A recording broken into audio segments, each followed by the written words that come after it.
কি আমার ভিডিওর জন্যই তোমরা অপেক্ষা করছিলে? তো জানি আমি করছিলে, কিন্তু স্যার এত দেরি করলেন কেন? হাতে তো আর মাত্র 24টা ঘন্টা রয়েছে, কি করে কি সামলাবো? একে তো প্রচন্ড টেনশন হচ্ছে, কারণ শনিবার দিন আমাদের অঙ্ক পরীক্ষা, স্যার কি করে পারবো? আপনি কেন এত রাতে এত দেরিতে কেন আপলোড করলেন ভিডিওটা?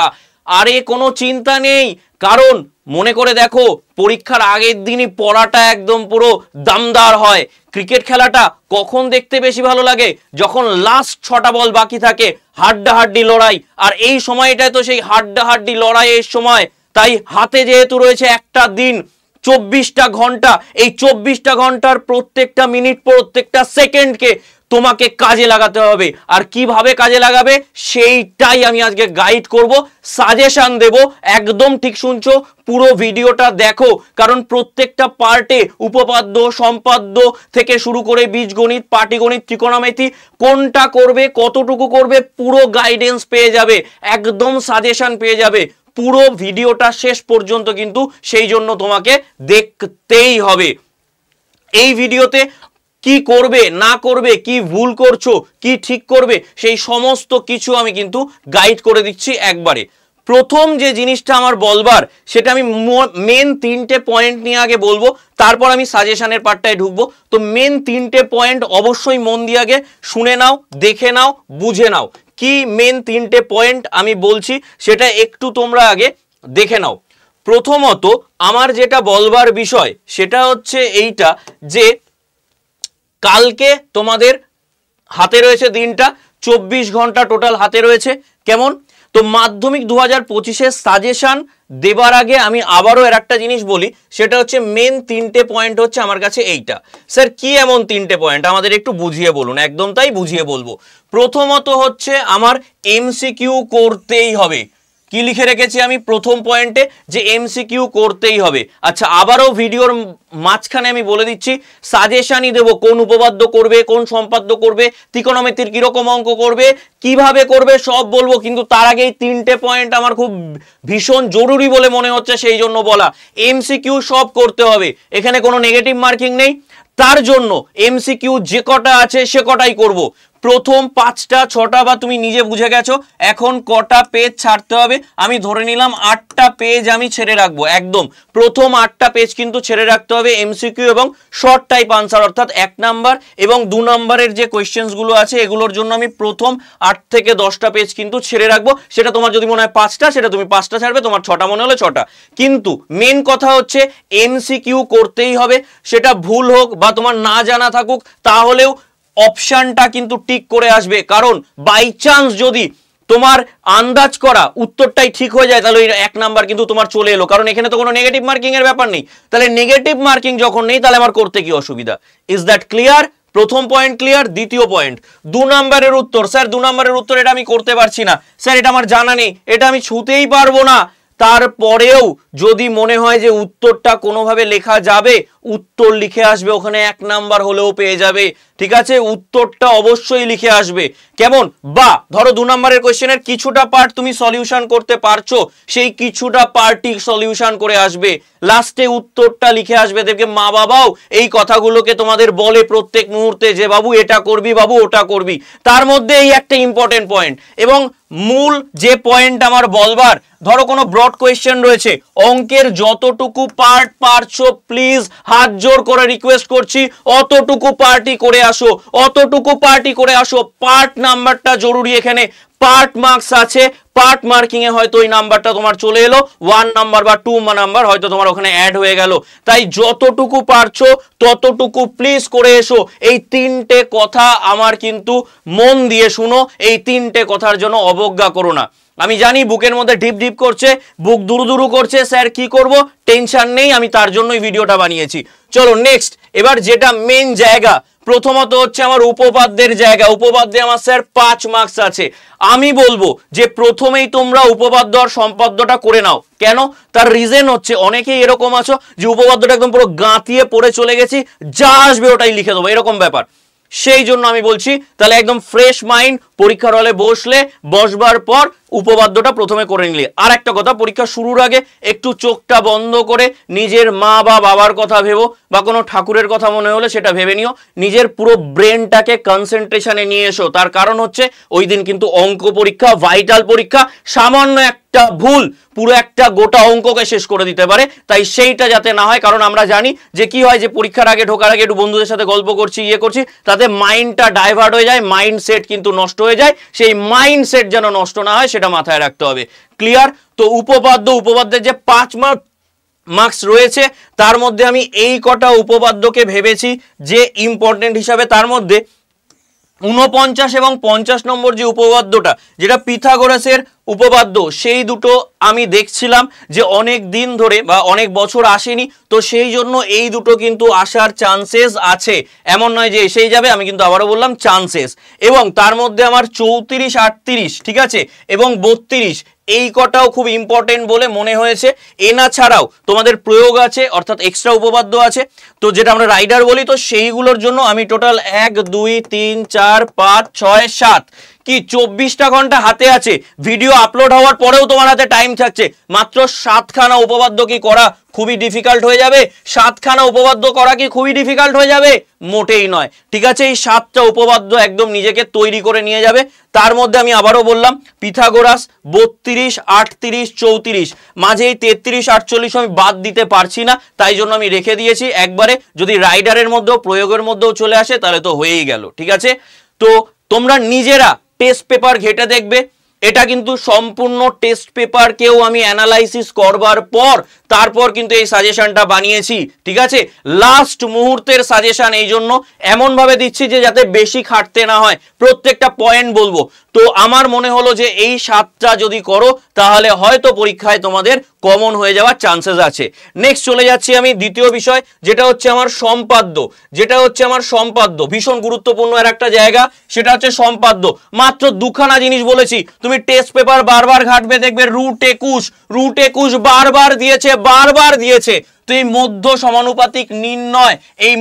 সমানুপাতিক নির্ণয়টা ভালো করে যাও সম্পাদ্যের। আমার মন বলছে যে তোমরা কমন পেয়ে যাবে। তো যে কোনো 3টে বা 2টো প্র্যাকটিস করে নাও, তাহলে বাকি 3টে 2টো করলে 200-300 নিজেই করে নিতে পারবে। একটা প্র্যাকটিস করলে মানে সম্পাদ্য হচ্ছে এমন একটা জায়গা যে একটা প্র্যাকটিস করলে আমরা বাকি আর একটা কিভাবে হবে সেটা অটোমেটিক হয়ে যাবে। তাই আমি 3টে ভ্যালুও রেখে দিয়েছি টেস্ট পেপার ঘেটে। আমি এই ভ্যালুগুলো রেখেছি, একটু একটা নিজের মন থেকেও রেখেছি।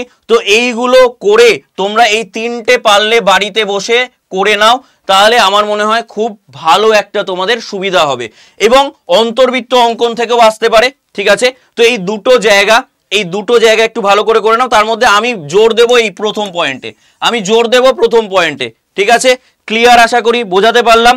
উপপাদ্য হয়ে গেল, সম্পাদ্য হয়ে গেল। নেক্সট রয়েছে পাটিগণিত। এই পাটিগণিতে রয়েছে 5 মার্কস, তাই তো? 5খানা মার্কস রয়েছে এই পাটিগণিতে। তার মধ্যে আমি জোর দিয়েছি সমাহার, বৃদ্ধি ও হ্রাস, অর্থাৎ চক্রবৃদ্ধি সুদ। ঠিক আছে, এই জায়গাটা ভীষণ গুরুত্বপূর্ণ। আমার মন বলছে যে এখান থেকে কোশ্চেন কিন্তু আসবেই। এবার আর এর সাথে আরেকটা রেখেছি অংশীদারি কারবার। স্যার, এবার আমার প্রশ্ন আছে একটা। কি প্রশ্ন? না, এই যে দুটো চ্যাপ্টার আপনি বললেন, তাহলে এই দুটো চ্যাপ্টারের সব অঙ্ক করতেই তো আমার পুরো দিন শেষ হয়ে যাবে, 24 ঘন্টা। না বাবু, সব অঙ্ক করবার দরকার নেই। জাস্ট প্রত্যেকটা চ্যাপ্টার, বা বলতে পারো যে কোষে দেখি তোমাদের আছে, ঠিক আছে, প্রত্যেকটা যে এক্সারসাইজ আছে সেখান থেকে লাস্ট 5টা করে প্র্যাকটিস করে নাও। ঠিক আছে, লাস্ট 5টা করে প্র্যাকটিস করে নাও। চ্যাপ্টারের কনসেপ্ট এমনি ক্লিয়ার হয়ে যাবে। 5টা করতে কতক্ষণ লাগবে? সারা বছর কিছু না কিছু তো করেছো। আমি ধরে নিলাম যে সারা বছর কিছু করনি, এই 2টো দিন তো কিছু না কিছু করেছো। হাতে তো এখনো 24 ঘন্টা রয়েছে। কি প্রত্যেকটা অঙ্ক যদি আমি 5 মিনিট করে ধরি তাহলেও হয়ে যায় না? আমি কিন্তু একদম পুরো ডু অর ডাই ওরকম মুডে রয়েছি এখন। মানে কেন?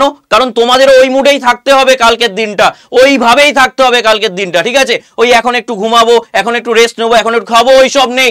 নাওয়া খাওয়ার টাইম নেই এখন আমার হাতে আর টাইম নেই, শেষ, গেম ওভার হয়ে যাবে। ঠিক আছে, তো দেখো এই দুটো জায়গার মধ্যে একটু ভালো করে যদি মন দিয়ে করো তাহলে কিন্তু ব্যাপারটা পুরো 5টা নাম্বার ছাক্কা এখান থেকে চলে আসছে। লাস্টে আমি যখন বলবো দেখবে অটোমেটিক্যালি তোমার 60-65 নাম্বার এমনি চলে আসছে। রাইট, এরপরের যে জায়গাটা রাশি বিজ্ঞান, রাশি বিজ্ঞানে 8 মার্কস আছে, অর্থাৎ যেখানে আমরা গড়, মধ্যমা, অজাইব, তারপর সংখ্যাগুরু মান এইগুলো দেখে থাকি। এই জায়গাটা নিয়ে আমার বিশেষ কিছু বলার নেই, কারণ তোমরা বুঝে গেছো যে ছক দিয়ে এগুলোই জিজ্ঞেস করে, এই ধরনের প্রশ্নই আসে। একটু টেস্ট পেপার, আমি আর একটা জিনিস বলবো, প্রত্যেকটা জায়গা থেকেই এই জায়গার জন্য টেস্ট পেপার, ঠিক আছে, টেস্ট পেপারটাকে একটু ফলো করো, ঠিক আছে। এই টেস্ট পেপারের আমি বলবো ধরো ফার্স্টের দিক থেকে, মানে একদম প্রথমের দিক থেকে শুরু করলে, প্রথমের দিক থেকে 5টা পেজ করলে কেমন, আবার শেষের দিক থেকে, শেষের দিক থেকে 5টা পেজ করলে মোটামুটি একটা কনসেপ্ট চলে আসা নিয়ে কথা। মেন কথা হচ্ছে আমার মাথায় একটা ইন জেনারেল কনসেপ্ট যে কিরকম ধরনের এখান থেকে আসতে পারে, সেই ব্যাপারটা চলে আসলেই হয়ে গেল, ব্যাস, দ্যাটস ইট, নাথিং এলস। কি বোঝাতে পারলাম? তাহলে এই জায়গাটা রয়ে গেল আমার, কি এই জায়গাটা রয়ে গেল রাশি বিজ্ঞান থেকে, ঠিক আছে। নেক্সট পার্ট কি? নেক্সট পার্ট রয়েছে পরিমিতি। এই পরিমিতির জন্য বেস্ট কথা আমি বলতে চলেছি, সেটা হচ্ছে তোমরা এই যে 3টে চ্যাপ্টার, চোঙ, গোলক আর শঙ্কু, এই 3টে চ্যাপ্টারের আগে ফর্মুলাগুলো তৈরি করে নাও। একদম ঠিক শুনছো, ফর্মুলাগুলো পুরো একদম রেডি করে নাও। আশা করি যদি ফাঁকি না মেরে থাকো, ফর্মুলা তৈরিই আছে এবং একটা পেজের মধ্যেই আছে। আই হোপ সো যে একটা পেজের মধ্যেই আছে। যদি না থাকে এখন আর ওইসব করতে যাওয়ার কোনো দরকার নেই, টাইম ওয়েস্ট করবার দরকার নেই। বই খোলো, জাস্ট ফর্মুলাগুলো একদম পুরো ঠোঁটস্থ করে মাথার মধ্যে গেঁথে নিতে হবে, ঠিক আছে। ফর্মুলা রেডি, ব্যাস। এবার প্রত্যেকটা চ্যাপ্টার থেকে বা প্রত্যেকটা, যদি আমি বলি কোষে দেখি থেকে, মিনিমাম 3টে, লাস্ট 3টে, আমি সবসময় বলবো লাস্ট 3টে, এবং যদি সম্ভব হয় টেস্ট পেপার থেকে মিনিমাম 10টা পেজ, যদি না হয় তাহলে অন্তত 6টা থেকে 7টা পেজ, ঠিক আছে। এই কটা যদি করে নাও, 6টা বা 7টা পেজ, এই কটা যদি করে নাও, তাহলে মোটামুটি তোমার ধারণা তৈরি হয়ে যাবে যে কি ধরনের অঙ্ক আসছে। কারণ আমি এখান থেকে তোমায় বলতেই পারি, গোলক থেকে দেখো এই অঙ্কগুলো করে যাও, কিন্তু বেশিরভাগ অঙ্কই মিলিয়ে মিশিয়ে আসছে। বেশিরভাগ মিলিয়ে মিশিয়ে বলতে হয়তো গোলক আর শঙ্কু একসাথে রয়েছে, বা এরকম ধরনের অঙ্ক আসলে তখন কিন্তু তুমি মুশকিলে পড়ে যাবে। সেই জন্য আমি বললাম যে এই 3টে চ্যাপ্টারের ফর্মুলাগুলো মুখস্থ করে নিলে, বিশ্বাস করো, ফর্মুলা যদি মুখস্থ থাকে, ফর্মুলা যদি মাথায় থাকে, তাহলে তার বাইরে আর কিছু লাগবে না। সেরকম ডিফিকাল্ট কিছু দিচ্ছে না বা সেরকম ডিফিকাল্ট কিছু দেবে না, কারণ ওরাও চায় যে তুমি পাস করো, ঠিক আছে। কিন্তু সেই পাস করার জন্য যেটুকুনি পড়া দরকার সেটুকুনি তো করতেই হবে ভাই, না হলে তো হবে না। কি বোঝাতে পারলাম? চলো নেক্সট পার্ট চলে যাচ্ছি। ত্রিকোণমিতি, দেখো অঙ্ক ধরে রেখে দিয়েছি, মানে অঙ্ক একদম লিখে রেখে দিয়েছি, অঙ্ক পুরো একদম লিখে রেখে দিয়েছি। এই টাইপসটা একটু দেখে যাও, আমি প্রচুর পেলাম এই টাইপের অঙ্কগুলো, তো এই টাইপটা একটু দেখে যাও। এবং একটা সুন্দর নিয়ম শিখিয়ে দিচ্ছি, এই নিয়মটাও মাথায় রাখো, সেটা হচ্ছে এটা 0 ডিগ্রি, এটা 30 ডিগ্রি, এটা 45, এটা 60, এটা 90। এই বাঁ হাতের নিয়ম দিয়ে সাইন থেকে শুরু করে কস, ট্যান, এগুলোর ভ্যালু খুব ইজিলি তোমরা বার করে ফেলতে পারবে, ঠিক আছে। আমার অনেক ভিডিওতে এরকম করা আছে, শর্ট ট্রিক্স দেখে নিও, তাহলে কাজে দেবে। কেমন? এখন সময় নেই তাই আমি ছোট্ট করে বলে দিচ্ছি। এটা ধরো সাইন 30 ডিগ্রি, তাই তো, তাহলে এই আঙুলটা মুড়ে দাও। নিচে কটা আঙুল আছে? একটা। আমার ফর্মুলা কি হয়ে গেল? √/4, এরপরে কত বসবে? 1। আর এই কসের জন্য কত হবে?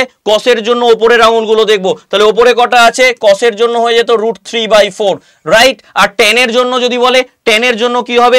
টেনের জন্য টেন ধরো তোমাকে বলেছে tan 30, ঠিক আছে। tan 30 মানে 30, 0, 30, 45, 60, 90, এইগুলো কোনো চেঞ্জ হচ্ছে না, শুধু চেঞ্জ হচ্ছে কোথায়? শুধু চেঞ্জ হচ্ছে যে এটা ওপরে, এটা নিচে। কি ক্লিয়ার? কোনো অসুবিধা নেই, আশা করি বোঝাতে পারলাম।